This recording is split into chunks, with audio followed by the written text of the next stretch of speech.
We're doing a variation of a Christmas dish, yes. We're going to do it as a brulee rather than make a pudding or anything like that. So we're going to make the brulee, which is a Bramley apple and mincemeat brulee, yeah. For that, yeah, I've got a whole Bramley apple, some nice mincemeat, yeah.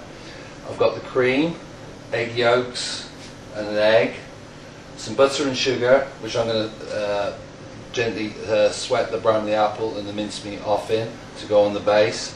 Separately, I'm going to heat the cream up and cook an egg and an egg yolk off, and then I'm going to put it all together into the brulee, and we're going to put it into the fridge, and we're going to leave it there to set. And when we finish it at the end, yeah, we're going to drizzle some honey onto the brulee in the dish, right, glaze it, and on top of that we're going to put a nice ball of vanilla ice cream and garnish it with a little bit of feathered apple. And that'll be the sweet. We'll dust it with some ice and sugar, yeah? So I'll start doing that now, okay? You just slice these up. You can dice them, slice them. I'll just show you. You can dice them, slice them. They're very, very tart. That's why we've got to put quite a little bit of sugar in there. Sugar's got the oranges with the sugar at the moment. That works quite well with it. And obviously the mincemeat's going to be nice and... You can replace the mincemeat with Christmas cake, which doesn't hurt, or sponge. Brulees are endless. With this brulee though, we're not going to cook it because we're already going to cook our egg yolks and heat our cream up separate. So there's no need to use an oven, and it gives exactly the same creamy feel to it. So we've got that there, we've got a pan there. So we'll take a bit of butter off, drop it in the pan. That should go lovely. On top of that then, we're going to heat our cream up. That's going to go into that, like that. We're going to slowly heat that. And just put a bit of warmth into the cream, just to take the coldness off it, yeah? And that's going to go on the side there. Okay, that's very lovely now. Butter's melting lovely. It's foaming up nice. I'm going to add the apples to it. Beautiful. I'm just going to toss those off a little bit. Then you're going to sprinkle that sugar with the orange zest in there. The orange zest will also keep the sugar moist as well. Because if you've got brown sugar, demerara sugar that sticks together at all, always put an orange or something in with it. It makes it move around it. So we got that going nice now. That's it. That's slowing down. Cream's heating through slowly now. That's it. The egg yolks, an egg.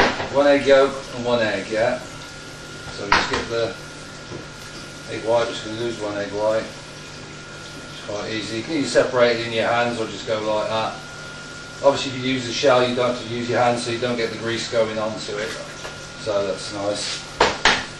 And one egg, yeah? And that gently goes on there.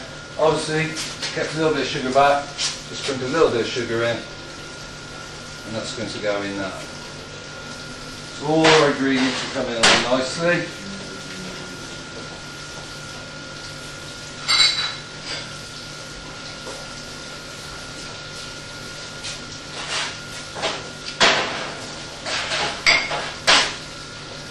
Obviously this recipe is for two large ramekins, but you can use 4 large ramekins, yeah?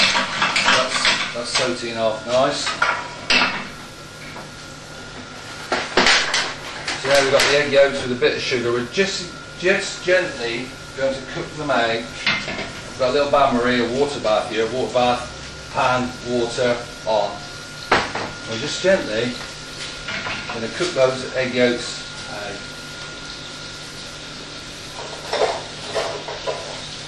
The secret is here not to scramble the egg yolks or the egg. So we gently put that into the heat, and we're just going to cook it out a little bit. Get it whisked up. With a traditional brulee, you cook it in the oven, so you just warm your cream through, don't even bother with your eggs cooking them out. But this way, right, yeah? It stops you having to put it into the, just need to put a bit more heat on there. So it's all cooking along quite nicely now. The apples, going to gently soften there. They've got to be softened, not too much, but just a little bit. Into that we're going to put our nice mincemeat. Again, you can put fruitcake crumbs or anything like that. I like using the panettone sometimes. I use the panettone, the Italian Christmas cake. Yeah, it's yeast based, it's not too rich. Or even if you can put Christmas pudding in it. Just crumble that Christmas pudding. It's beautiful. Again, gently place back on the heat. But gently also we're going to put two leaves of just ordinary nice, well 3 leaves I've got here, 2 or 3 leaves of nice gelatin, yeah? Which I'm going to just soak in some cold water for a minute.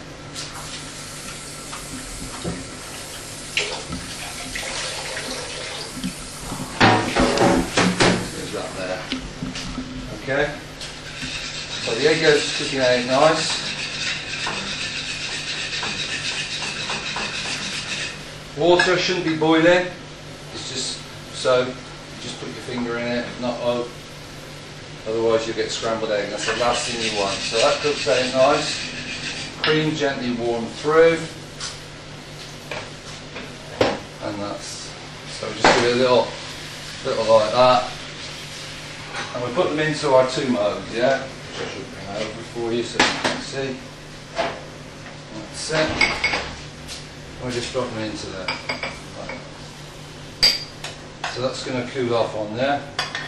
These are quite big portions, but you could always, if you wanted, get 4 smaller mugs. But this one goes nice, it'll fill you up, and that's what it's about. It's Christmas, it's cold. That's looking quite good now. Again, those eggs are cooking out there lovely. Now to that we add the cream. Can you just quickly show us the? Okay, there we go. Bring it in, yeah. Bring it in, yeah. Lovely. Yeah, pour the cream in. Okay, and we'll pour the cream into that, yeah, which we gently warm through, yeah. We're just going to place it back on the heat, like that, like that. And the gelatine's gently soaked. I'm just soaked in cold water, and we're just going to drop that back into that egg mixture. Like that. Again, we'll just warm that through.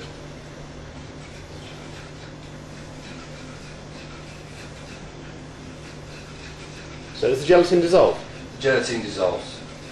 It should, but we're going to pass this in any case. So if it has to leave a few lumps in there, yeah, because that's just the right temperature, it dissolves in there lovely. I use leaf gelatin. You can use powdered gelatin. I prefer leaf gelatin. Gives a nice, smoother, better finish. Powdered gelatin, yeah, you can use powdered gelatin. It's no problem at all. So we just take that, like that. Lift those out of the way.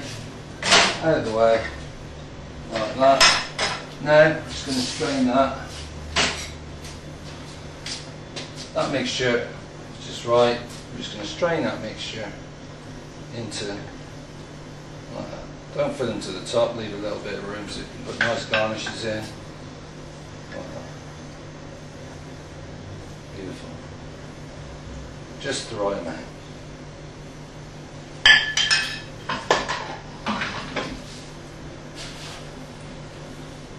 Again, like I said, you could use 4 of those. I prefer, that's quite nice. Leave the apple there for garnish later on. These then, just get a tray, lay them in nice. A nice little finish, yeah, which is always, gives that little bit of extra to it. A little bit Christmassy, we always use some nice spices, yeah. So we just grate a little bit of nutmeg on the top, like that. Or cinnamon, or Christmas spices, anything you like that. And that's that. Great, finishing touch. That's lovely. All we're going to do now, put those in the fridge. You can do them the day before, or you can. They need at least an hour, 2 hours in the fridge, which I've already made some more to finish.